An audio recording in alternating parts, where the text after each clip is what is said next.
Advocate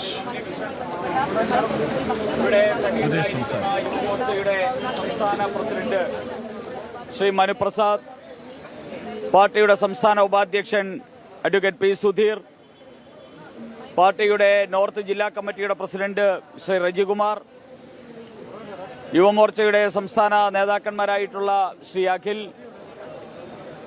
മറ്റ് ഇവിടെ സന്നിഹിതരായിരിക്കുന്ന യുവമോർച്ചയുടെ നേതാക്കന്മാരെ, മാധ്യമ സുഹൃത്തുക്കളെ, എല്ലാവർക്കും നമസ്കാരം. ഭാരതീയ ജനതാ യുവമോർച്ചയുടെ നേതൃത്വത്തിൽ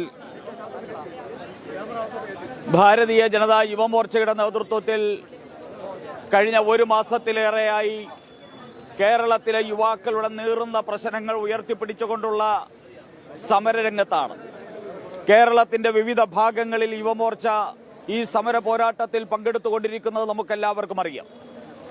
ഇന്ന് തിരുവനന്തപുരത്ത് യുവമോർച്ച ഇത്തരത്തിലുള്ളൊരു സമരം നടത്തുന്നത് കഴിഞ്ഞ ഈ ഏകദേശം 30 ദിവസക്കാലമായിട്ട് ഇവിടെ കുറേ പാവപ്പെട്ട വനിതകൾ കേരളത്തിൻ്റെ അധ്യാപക വൃത്തിയിൽ ഏർപ്പെടാൻ യോഗ്യത നേടിയിട്ടുള്ള പാവപ്പെട്ട വനിതകൾ, സഹോദരിമാർ സമരരംഗത്താണ്. നിരാഹാരം അനുഷ്ഠിക്കുന്ന സഹോദരിയുടെ ആരോഗ്യസ്ഥിതി അതീവ ഗുരുതരമായിട്ടുള്ള അപകടസന്ധിയിലാണ്. ഈ സാഹചര്യത്തിൽ ഒരു ചർച്ച പോലും നടത്താൻ സർക്കാർ തയ്യാറാകുന്നില്ല. മുമ്പ് പിണറായി വിജയൻ സ്വീകരിച്ച അതേ മാടമ്പി സ്വഭാവമാണ് ശ്രീ VD സതീശനും ഈ സമരത്തിന് നേരെ ചെയ്തുകൊണ്ടിരിക്കുന്നത്. VD സതീശനും പിണറായി വിജയനും ഒരേ നയവും ഒരേ മുഖവുമായിട്ട് മാറിക്കഴിഞ്ഞിരിക്കുകയാണ്. ഈ സാഹചര്യത്തിലാണ് ആ പാവപ്പെട്ട സഹോദരിമാരുടെ ജീവൻ രക്ഷിക്കാൻ വേണ്ടി അവർ ഉയർത്തുന്ന അവരുടേതായിട്ടുള്ള യുവാക്കളുടെ പ്രശ്നങ്ങൾക്ക് പരിഹാരം കാണാൻ വേണ്ടി ഭാരതീയ ജനതാ യുവമോർച്ച നിരന്തരമായിട്ടുള്ള സമര പോരാട്ടങ്ങൾക്ക് ആഹ്വാനം ചെയ്തിരിക്കുന്നു. ഭാരതീയ ജനതാ യുവമോർച്ച ഏറ്റെടുത്തിരിക്കുന്ന സമരം ഇന്നുകൊണ്ട് അവസാനിക്കുന്ന സമരമല്ല. ഈ പാവപ്പെട്ട നമ്മുടെ സഹോദരിമാർക്ക് അർഹമായിട്ടുള്ള ജോലി നൽകുന്നതുവരെ, അവരുടെ സമരം ഒത്തുതീർപ്പാക്കുന്നതുവരെ അവർക്ക് ഐക്യദാർഢ്യം പ്രഖ്യാപിച്ചുകൊണ്ട് ഭാരതീയ ജനതാ യുവമോർച്ച തെരുവീതിയിൽ ഉണ്ടാകുമെന്ന് ഇവിടത്തെ ഭരണകൂടത്തിന് താക്കീത് നൽകുവാൻ ഞങ്ങൾ ആഗ്രഹിക്കുകയാണ്. ഭാരതീയ ജനതാ യുവമോർച്ച ആവശ്യപ്പെടുന്നു, കേരളത്തിലെ യുവാക്കളുടെ പ്രശ്നങ്ങൾക്ക് പരിഹാരം കാണാൻ ഇവിടുത്തെ ഗവൺമെന്റിന് ഉത്തരവാദിത്വമുണ്ട്.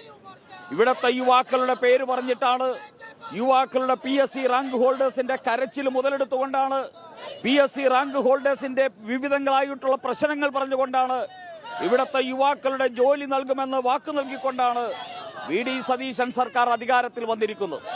VD സതീശൻ സർക്കാർ അധികാരത്തിൽ വന്ന് 2 മാസം കഴിയുന്ന സാഹചര്യത്തിലും ഏകദേശം 3ാമത്തെ മാസത്തിലേക്ക് കടക്കുകയാണ്. ഒരു ബഡ്ജറ്റ് അവതരിപ്പിച്ചു. അതിനുശേഷം പല വിധത്തിലുള്ള മന്ത്രിസഭാ യോഗങ്ങൾ നടന്നു. ഈ യോഗങ്ങളിലൊന്നും കേരളത്തിൽ ഇങ്ങനെ കുറെ യുവാക്കൾ ജീവിച്ചിരിപ്പുണ്ട് എന്നുള്ള ഒരു തോന്നൽ പോലും VD സതീശൻ ഇതുവരെ കാണിച്ചിട്ടില്ല എന്നുള്ളതാണ് ഏറ്റവും ദയനീയമായിട്ടുള്ള അവസ്ഥ.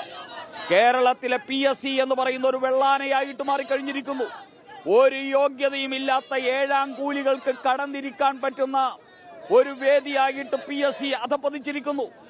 21 ആൾക്കാരെ കുത്തിത്തിരികിയിരുത്തി ഈ കേരളത്തിലെ യുവതയെ കൊള്ളയടിക്കുന്ന ഒരു കൊള്ള സംഘമായിട്ട് PSC എന്ന് പറയുന്ന സംവിധാനം മാറിയിരിക്കുന്നു. അവിടെ ഇരിക്കുന്നതെല്ലാം ഒന്നാന്തരം അഴിമതിക്കാരാണ്.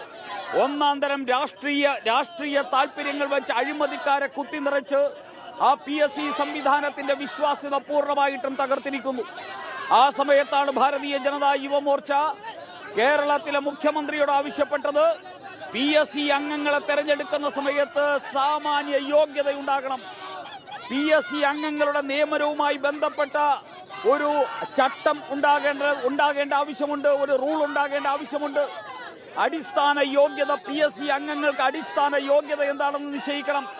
10ാം ക്ലാസ് പോലും പാസ്സാകാതെ പാർട്ടിയുടെ പോസ്റ്റ് ഒട്ടിച്ചു നടന്നു, അല്ലെങ്കിൽ കൊടി പിടിച്ചു, അല്ലെങ്കിൽ നേതാക്കന്മാരുടെ പിന്നണിയിൽ നടന്നു എന്നുള്ള ഒറ്റ യോഗ്യത മാത്രം വെച്ച് പബ്ലിക് സർവീസ് കമ്മീഷനിലേക്ക് കുത്തിത്തിരികുകയും 4.5 ലക്ഷം രൂപയോളം മാസം ശമ്പളം വാങ്ങിപ്പിക്കുകയും ചെയ്യുന്ന ഈ വെള്ളാന സംവിധാനത്തിനെ നശിപ്പിക്കേണ്ടിയിരിക്കുന്നു.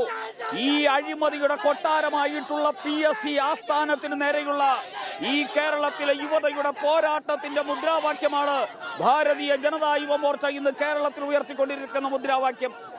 അതുപോലെ തന്നെ യുവാക്കളുടെ പേര് പറഞ്ഞ് അധികാരത്തിലേറിയ VD സതീശൻ സ്വന്തം കൺമുമ്പിൽ അങ്ങോട്ടും ഇങ്ങോട്ടും ദൈനംദിനം 10-15 പ്രാവശ്യം പോകുന്ന റോഡിലാണ് ഈ പാവപ്പെട്ട സ്ത്രീകൾ കഴിഞ്ഞ 30 ദിവസമായി കിടക്കുന്നത്.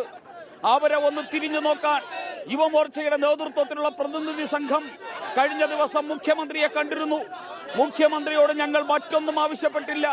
ശ്രീ മനുപ്രസാദ് എന്റെ നേതൃത്വത്തിലുള്ള പ്രതിനിധി സംഘം ആവശ്യപ്പെട്ടത് ഞങ്ങൾ മനുഷ്യത്വപരമായിട്ടുള്ള ഒരു ഇടപെടൽ അങ്ങയിൽ നിന്ന് ആവശ്യപ്പെട്ടുകൊണ്ടാണ് അങ്ങയെ കാണുന്നത്.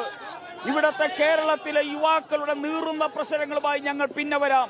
പക്ഷെ ഞങ്ങൾ ഇപ്പോൾ വന്നിരിക്കുന്നത് ഇവിടത്തെ ഈ വനിതകളായിട്ടുള്ള അധ്യാപകർ, UP സ്കൂൾ അധ്യാപകർ, അതോടൊപ്പം തന്നെ LP സ്കൂൾ അധ്യാപകർ, അങ്ങനെയുള്ളവർ ഇത്രയും ദിവസമായിട്ട് ഇവിടെ സമരം കിടക്കുകയാണ്, ഉപവാസം കിടക്കുകയാണ്. അവരുടെ ജീവന് ഭീഷണിയാണ്. അവരുമായിട്ട് ചർച്ച ചെയ്യണം, അവരുടെ പ്രശ്നങ്ങൾ കേൾക്കണം. സംസാരിക്കുകയായിരുന്നു